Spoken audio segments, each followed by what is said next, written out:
This is Creepy, a podcast dedicated to sharing the most famous, chilling, and disturbing creepypastas and urban legends in the world.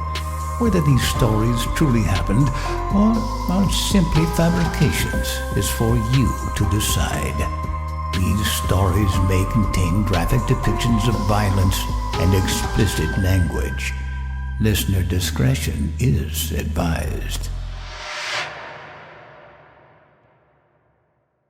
Creepy presents A Real Wisconsin Winter, written by E.Z. Morgan, with guest narration by Nate Dufort. Jeff was a good roommate in college. He was quiet, friendly when necessary, and always down for some shitty movie. I guess I'd call him my friend, although we didn't hang out much outside the dorm. He was much more intellectual than me, and I was much more into sports than him. We're kind of an odd couple, but it worked. Every summer we'd go back to our respective homes. Me in California, him in Wisconsin. Then in August, we'd meet back up for another year. To be honest, I never wondered what Jeff's home would look like. I guess we weren't close enough for me to think of him like that. But senior year, he started mentioning where he was from. He offered little tidbits about Wisconsin and the tiny town he was born in. It didn't bother me. I figured he wanted to get closer. Then he started to joke that I should come stay at his place over winter break and experience a real Wisconsin winter. I told him it gets cold in California sometimes, and he laughed. The kind of laugh someone wise would give someone stupid. He just smiled his dopey smile at me and said there was nothing like a Wisconsin winter. You have to be there to really understand it. He twirled his pen between his fingers. I followed the pen as it bounced between his thumb and forefinger, swirling up and down. I thought of my older brother, who had said something nearly identical to me. I was 7 years younger than him. When I turned 10, he decided to start bragging about his sex life. He described the acts in close detail. He said Penny Turner's vagina was so big he put his whole arm inside her. I didn't believe him. He grinned. You have to be there to really understand it. It took me another 6 years to realize he was fucking with me. This, of course, came after I tried to stick my whole arm in my first girlfriend. I wonder if I ever told Jeff that story. I thought about my brother and what he would say to Jeff. All right, I told him. Prove it. Take me home with you at break and I'll see it for myself. A grin spread across his face. I have to warn you, Ian, it gets very cold. A cold you can feel in your bones. Your face will be on fire with it. There is nowhere to hide from the cold. It finds you even under the heaviest blockade. Dude, you sound like an idiot. We both laughed. Jeff had a tendency to wax poetic. He's an English major after all. Okay, fine, but it's fucking chilly. You'll have to buy a better coat, maybe snow boots. We aren't going to the North Pole, are we? No, but we might as well. It's like the opposite of hell, except you're still there. Just the fire is replaced with ice. He placed the pen down and tossed the hair out of his face. Good thing I have some extra blubber, I said as I patted my stomach. He rolled his eyes and turned back to his computer. I swung up to my bunk and stared at the ceiling. Being cold as hell wasn't the worst way to spend winter break. Or so I thought. 10 hours into a road trip and I was ready to be in an actual building. We were driving Jeff's Honda, and although it was immaculate, comfort was not its strong suit.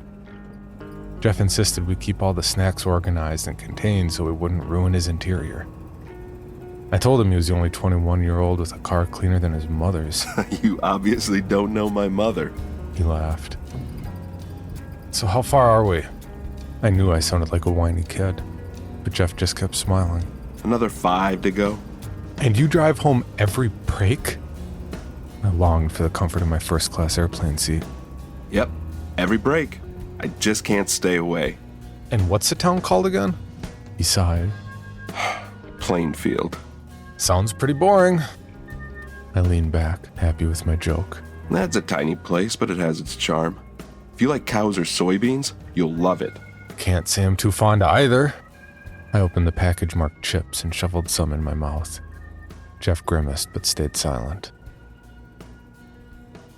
When we finally pulled up to a house, it was getting dark. We'd been driving since 7 that morning, and I wanted more than anything to curl up in a bed and sleep.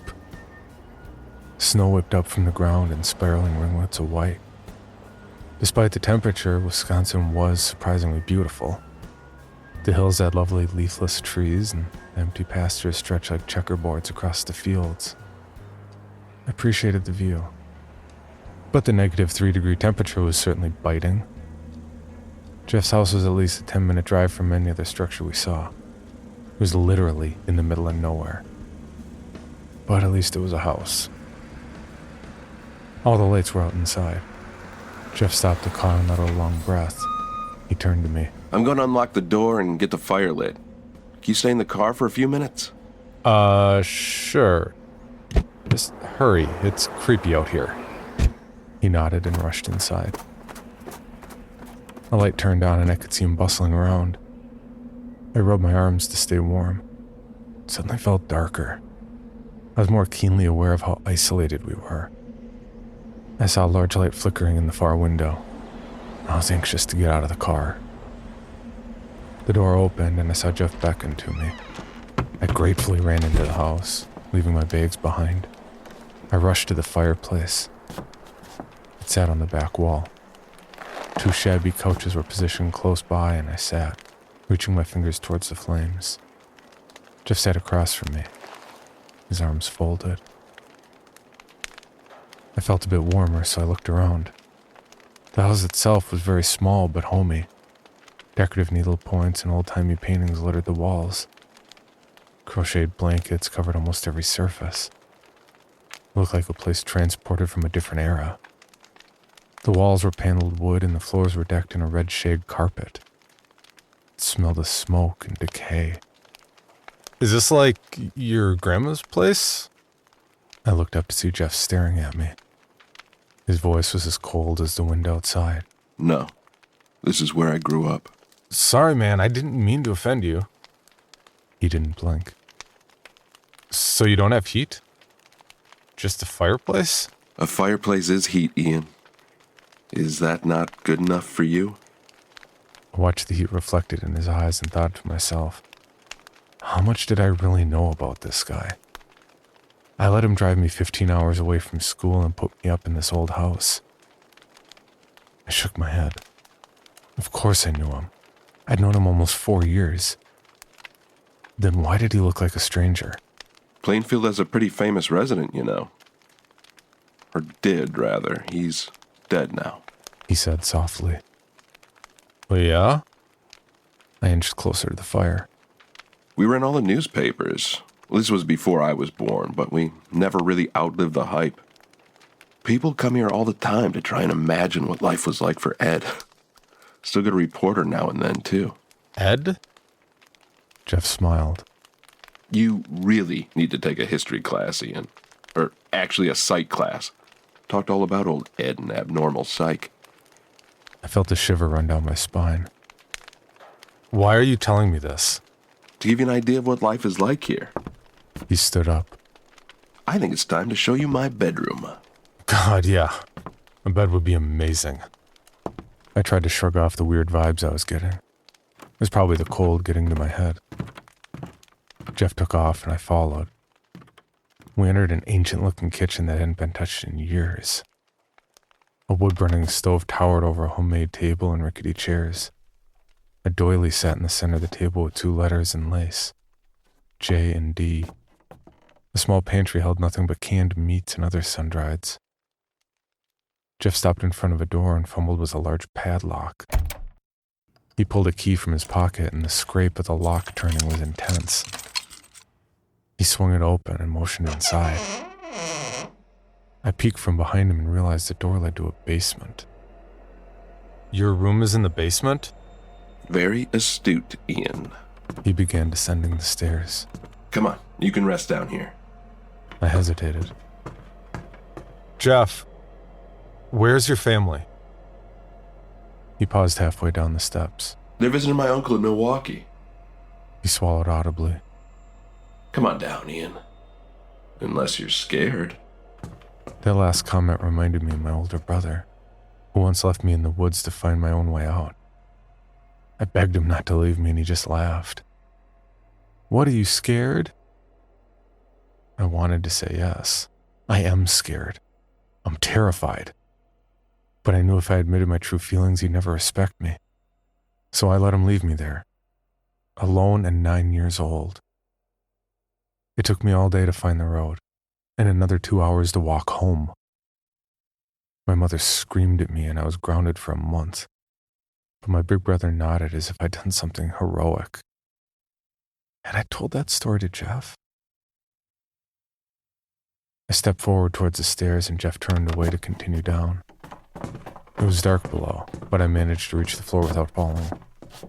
Jeff was a little ways away from me and suddenly a light bulb was turned on. I covered my eyes for a second and then adjusted to the light. The basement was even smaller than the kitchen. It had a few shelves of canned food, some random storage containers, and an old dog crate. The ground looked earthen. I smelled piss and vomit. Something must have died down here. I looked at Jeff, who was shaking.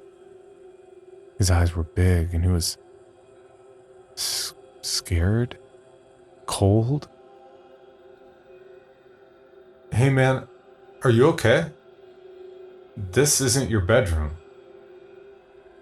I walked toward him to put a hand on his shoulder, but he backed up. With an unsteady hand, he pointed at the dog crate. My bedroom, He said in a whisper. I followed his gaze and stared at the crate. It was made of metal bars with claw marks surrounding it. It couldn't be more than 2 feet high. My mouth hung open. You slept in that? Every night, most of the day too. His voice was pitchy. Never told anyone before. My fear faded away and I only felt sadness for Jeff. That's fucked up. Why did your parents do that to you? Because of this. He slid his hands over one of the storage containers. The lid popped off and a smell filled the basement. I gagged. Jeff lifted a lamp from the container. Why would... But my words stopped when I realized what the lampshade was made of. It's skin, Ian. From my grandma. She died, and I borrowed her for my projects. His face turned from nervous to excited. It's our town's legacy. I knew I had to keep the spirit alive. I backed up, ready to bolt up the stairs. He grinned. Where do you think you're going? I have the car keys and it's a 6-mile walk to the next house. Think you can make it now that the sun's down? It's probably 13 below by now. What the hell did you bring me here for? He put the lamp back and pulled out a second item. It was a skull. My uncle died from brain cancer, so I turned his head into a bowl. Isn't it beautiful? I'm gonna call the cops, Jeff. I reached into my pocket, but realized I'd left my cell phone charging in the car. But I haven't even shown you my best work. He reached back down and lifted a framed painting. But it wasn't a painting. Holy fuck, is that? A vulva? Yes. Ed Gein had one on his wall, so I wanted my own. Unfortunately, no one had died recently, so I had to take it from my sister. She didn't survive the encounter. He stared at it lovingly. This is the one that got me locked in the crate. My mother didn't like my projects. She wanted everything to be pristine, easy, organized. He laughed softly. I didn't fit into the box she wanted me to, so she locked me down here, made me sleep in my own shit. My father would sneak me scraps of food, but once I went a whole year without speaking to anyone, Can you imagine that, Ian? A year in a tiny cage, eating chicken bones and cockroaches. No one to even scream at. He stroked the frame. But my father felt sorry for me. He read about psychology and thought I needed help. And I did. I'll admit that. Jeff, please. I just want to stay safe. I tried to become as big and strong as I could, but Jeff was unfazed. He let me out. He told me to take me away from here, somewhere where I could find my sanity. He sighed. But I didn't want to leave. At least not without some trophies. He put the frame down and motioned to a box near me. Open it, Ian. No. I wanted to cry. Do it, or I'll kill you. He cocked his head. This was not the same man who watched Die Hard with me in our dorm room. This was someone different. Someone demonic.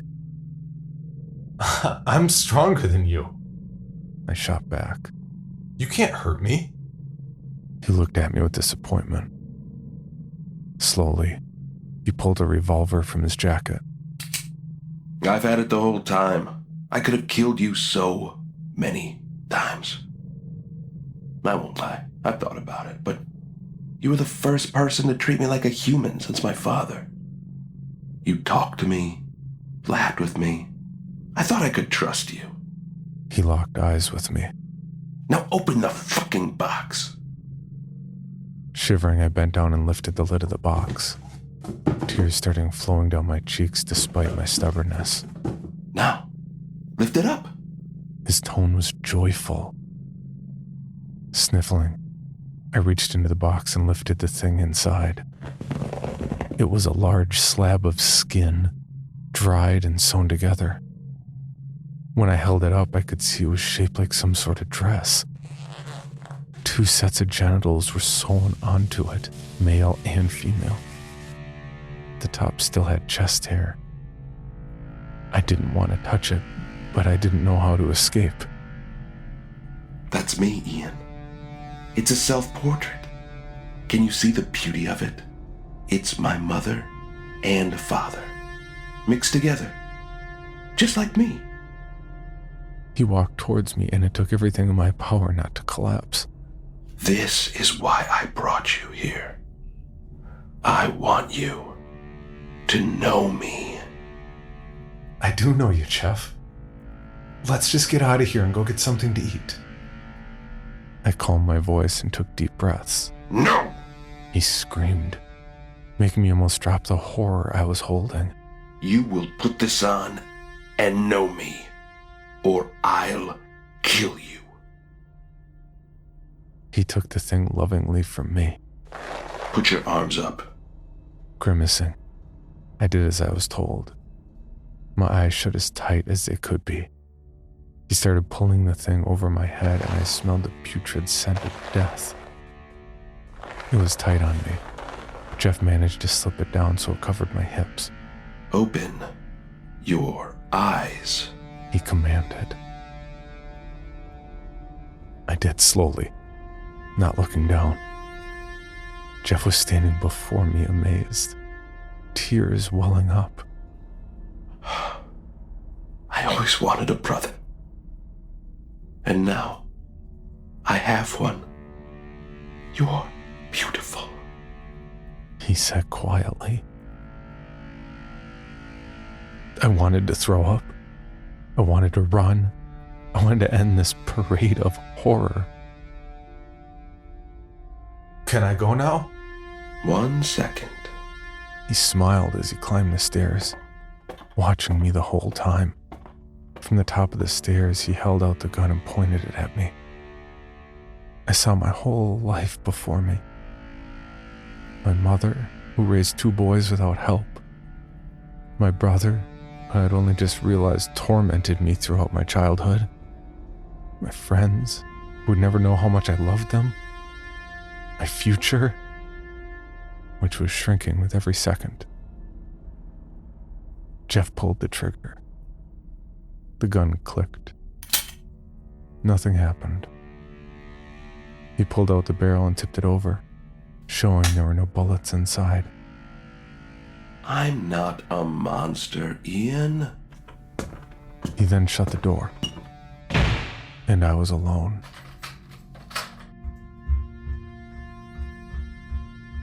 Jeff never showed back up to school. I lived alone for my final semester of college. The school had changed the locks, and the campus police were on the lookout for him. But I knew he would never come back. His time with me was done. Everyone asks me what happened. How did I escape? The truth is I didn't. Not really. Sure, the cop showed up 30 minutes after Jeff locked me down there. They broke down the basement door and found me on my knees, sobbing, still in the skin suit. One of the cops threw up. The other ran to me, screaming for me to explain myself. I couldn't talk. They handcuffed me and took me to the precinct. It took 2 people to take the tight horror off my body. I couldn't stop crying. I wanted to call my mom. I wanted to go back to when I wasn't Jeff's brother. I was cleared of any wrongdoing. They collected all of Jeff's projects and condemned the house. My mother flew out to Wisconsin to take me home. Reporters flooded our return, yelling questions at me like a criminal. When, if, they ever caught Jeff, I would have to fly back and testify at the trial. Secretly, I hoped they would never catch him. I never wanted to see that man again. So I suppose I escaped that basement. But in a truer way, I'm still there, wearing his parents. Jeff warned me. He said it would be hell. He said I couldn't escape a real Wisconsin winter. He was right. For more information, including pictures and videos of the stories told on this podcast, or to suggest stories for future episodes, please visit us at CreepyPod on Twitter, Instagram, and Facebook, or email us at creepypod@gmail.com.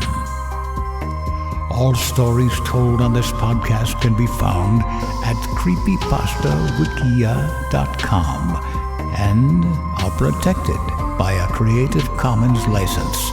Some rights reserved unless otherwise stated.